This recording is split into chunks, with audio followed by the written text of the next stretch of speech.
I'm in Miami for the final installment of the College Game Day Series, the national championship between the Indiana Hoosiers and the Miami Hurricanes.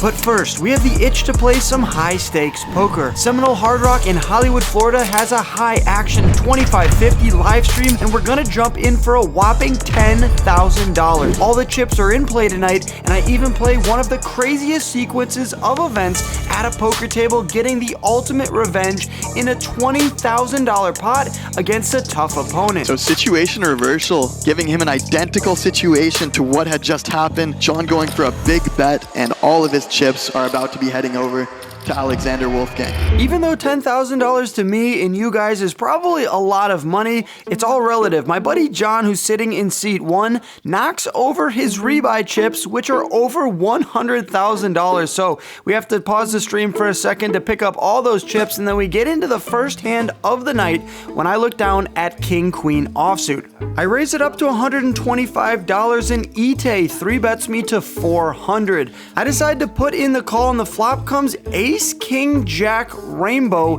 and I start with a check. Out of position, Ite fires out for $300, and I have middle pair and a draw to Broadway, so I put in the call. The turn comes a 3 of diamonds, and I think we're going to get a lot of information depending on what Ite does here, and she decides to continue to bet now, this time sizing up for $1,100. I think if she had any hand that I had beat at this point, like pocket 10s, pocket 9s, 8s, 7s, all of that good stuff, I think she'd probably slow down. Queen Jack would also slow down and check behind here. So when she continues to bet, I think she has me crushed, and I fold my cards only to now realize that she had 10 high, 10-8 of diamonds for the straight draw, flush draw, and she gets it through. So congrats to her there. I just didn't put her on too many bluffs. In this next hand, we call a $200 open from Tyler in the cutoff with Ace-7 of diamonds. We flop a gut shot to Broadway as well as the nut flush draw. So when Tyler bets out for $300, of course I put in the call.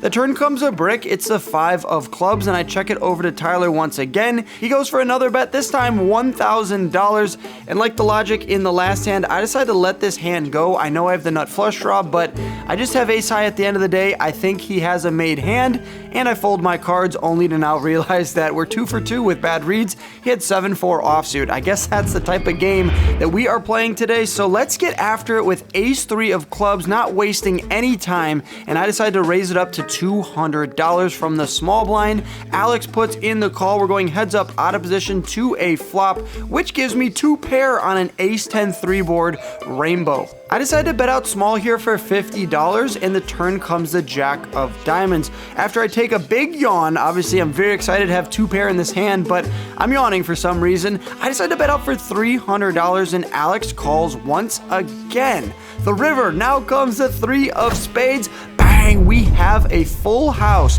3s full of aces. I'm not sure how I would be beating this hand. There's no way I go 3 for 3 on bad reads, and so I fire out for nearly a pot-sized bet of $900.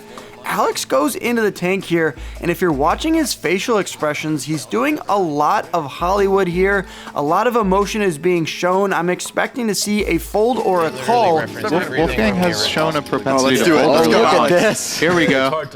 Wow, Alex sold that so beautifully. First one is like, I thought he was like putting on a show and then he was going to fold when he does that and raises. If I'm in Wolfgang's shoes, I completely buy it, but I have a full house, so like you're about to lose a bunch of money, dude. Yeah, I can't. I mean, I'm not giving you aces, jacks, or 10s here. But after all that emotion is shown, he now raises me to $2,500.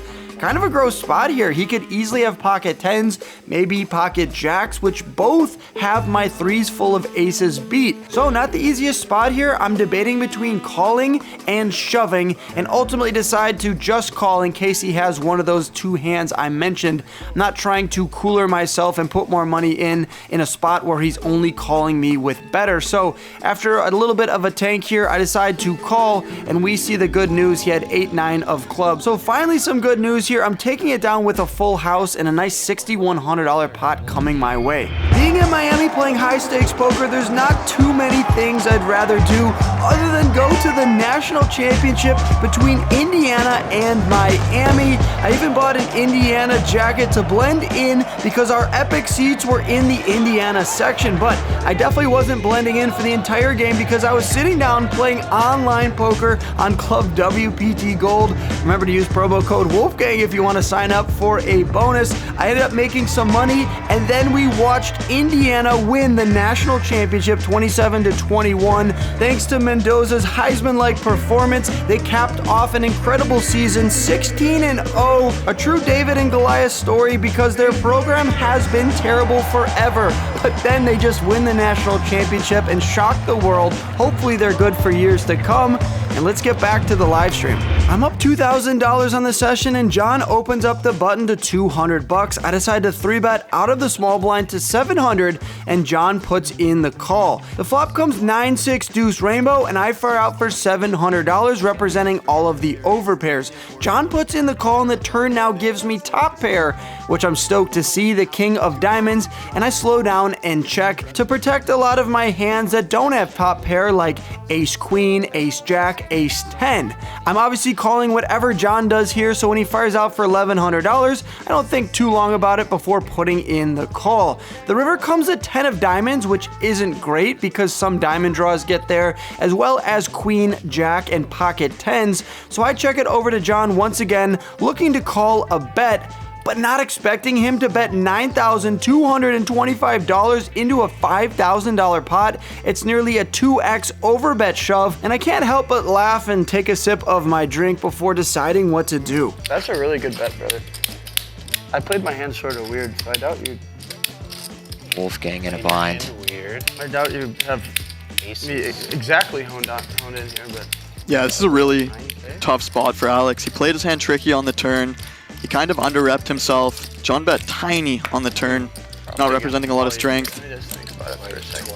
Now, John's a really good player from the Miami area, and he's not only going to be shoving all in with just the nuts, he's going to have some bluffs here as well.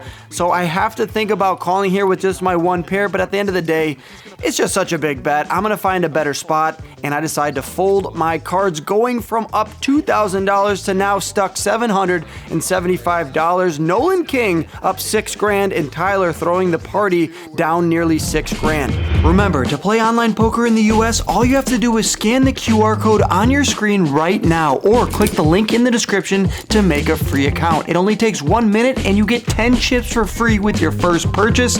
And big news, this Sunday, August 2nd, there's another 1 million guaranteed gold million you don't want to miss out on. All right, you guys, we pick up pocket nines from the +1, and I raise it up to $300 over $100 straddle. Tyler puts in the call from the button, and John's in the straddle and 3-bets to $1,600. I'm eating a chicken Caesar wrap in one hand, and in the other hand, I'm putting in the call for $1,300. Tyler calls as well. We're off to a flop three ways with nearly $5,000 in the middle, and it comes gin, queen, 9-3, bang! We flop middle set on a pretty dry board. Good day to have pocket nines. So situation reversal.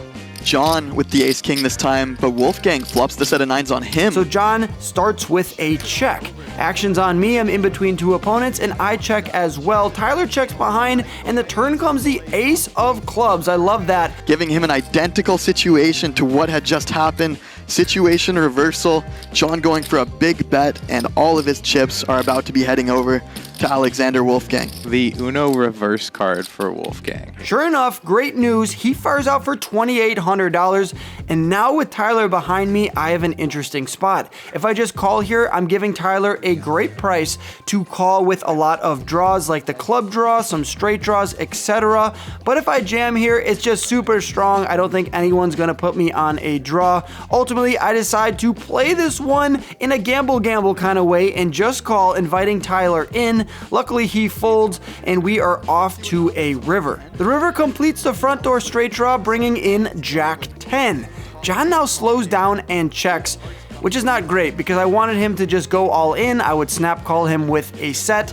and then see what we're up against. But when he checks, now he's opening the door to me betting and him possibly folding, leaving some meat on the bone. There's 10.5K in the middle, and I decide to wager all of it, 44-25. I like to play for everything I have in front of me. And John snap calls. That is the best news we could have hoped for, you guys. A $20,000 pot is coming my way when he did in fact have ace-king offsuit. If you're watching this now, John, I appreciate the donation. What a turn card to get all the money in the middle. A $20,000 pot might be small to you, but in the grand scheme of things, in this college game day series, this is the biggest pot I have ever played and one that will go down in the history books. Just like that, we turn our night around up $9,300. John Toto is throwing the party now, stuck $8,000. All right, the party glasses come out to play. We're in Miami after all. There's a raise to $400 from Nolan, and I decide to call out of the blinds with pocket fours. The flop comes 9-5-3, and the action goes check, check. On the turn, ace of diamonds, I check call a $500 bet, just not believing Nolan,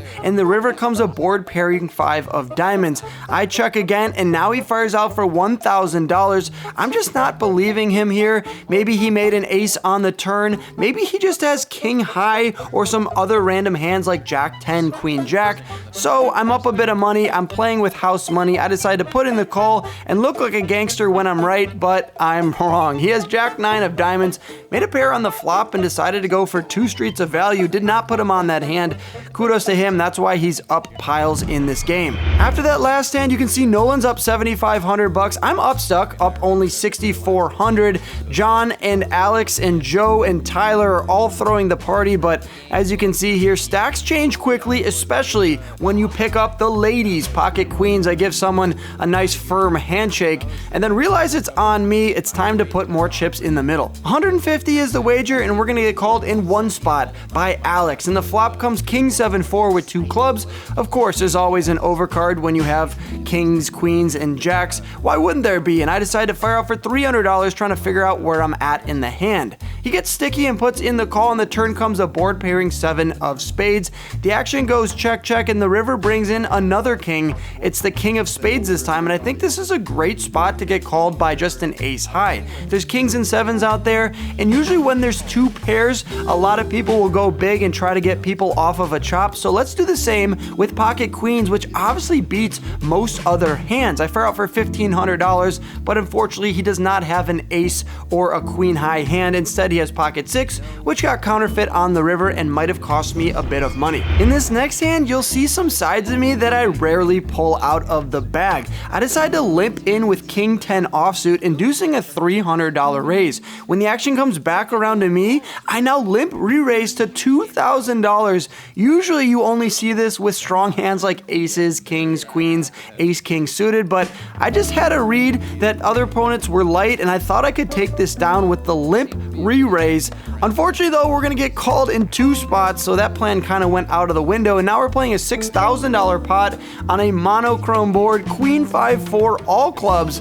With my tail between my legs, my plan did not work out. I wanted to take it down pre-flop. Let's just check. Action checks over to Dan, who flopped a set of 5s. He fires out for $3,600, and that's the end of the hand. But you can see if we're getting called by pocket 5s and 8-6 of hearts, obviously a great game. I think a lot of the time I just get some folds and pick up around $1,000 in dead money. In this next hand, there's a raise to $200, and Tyler 3-bets his friend to $600. Action's on me. I'm in position on both of these hooligans, and I know that they have prior history. They play together multiple times a week. And so I think that John is just 3-betting his friend light, and in which case my ace-9 of clubs I can now 4-bet, and that's exactly what happens, earning me a nice $925 profit all pre-flop. Esther's now crushing the game, up $16,000. I'm up $3K, and multiple players, John and Joe, are both stuck over $10,000. Getting into the next hand, I look down at king 6 offsuit from the big blind and decide to limp in for $50. Alex checks, the flop comes 4-4 deuce, and the action goes check, check, bringing in the ace of spades on the turn. I check once again. He fires out for $100, and I put in the call, bringing in the 10 of hearts on the river. I check for a third time, and my opponent fires out for $400, and this hand is oddly similar to the one against Nolan in seat 9, where I called him down and he just showed me Jack 9 for a pair. I didn't believe him then, and I'm definitely not believing Alex now. I decided to put in the call only to get shown the goods 9-4 offsuit for flop trips, and he's gonna earn $1,200. And that brings us into the last hand of the night, ladies and gentlemen. When Joel raises it up to $250, I decide to call on the button with ace-8 of spades, a nice sneaky hand that can make some 2 pairs, 3 of a kind, and of course the nut flush draw, which is exactly what I want to have happen. What I don't want to have happen is Alex to 3-bet out of the blinds with pocket jacks. When I just call on the button, I'm probably not going to have aces and kings and queens all too often, so he can liberally go for this 3-bet here knowing that my range is pretty capped. But when Joel puts in the call, I'm not going to fold 3 ways here with a draw to the nut flush draw. And of course, we make 2 pair when I put in the call, and the flop comes ace-8 deuce with 2 diamonds. Bang, let's go. Alex isn't slowing down. Into the $2,600 pot comes a $700 bet, and Joel finds the call. Action's on me. I could either call here, or I could raise and try to protect my hand against some diamond flush draws. I decided to go with option A, put in the call. The pot is now almost $5,000, and the turn comes the king of spades. Unfortunately, Alex slows down and checks. Joel does as well, but still, there's $5,000 in the middle, and I think it's mine, so I'm gonna put some chips in the pot. 1,550 Cinco de Mayo, ending the college game day series with a bang, taking down this pot and earning myself a nice $13,200 cash out for a profit of $3,200. This was a great college football season. I made a ton of friends, I made some money, and some epic experiences like rushing the field, meeting Shaq, getting a tour of the facilities, and now going to the national championship. Remember to sign up for Club WPT Gold using code Wolfgang, and who knows, I might show up at your home game next season. Thanks for all the support, you guys. I appreciate you guys watching a little bit of a different concept and lower stakes videos. Hit that subscribe button for more. We have WSOP main event content, Hustler Casino live content, and an epic bankroll challenge series coming right up. I'll catch you guys as always in the next video. Peace.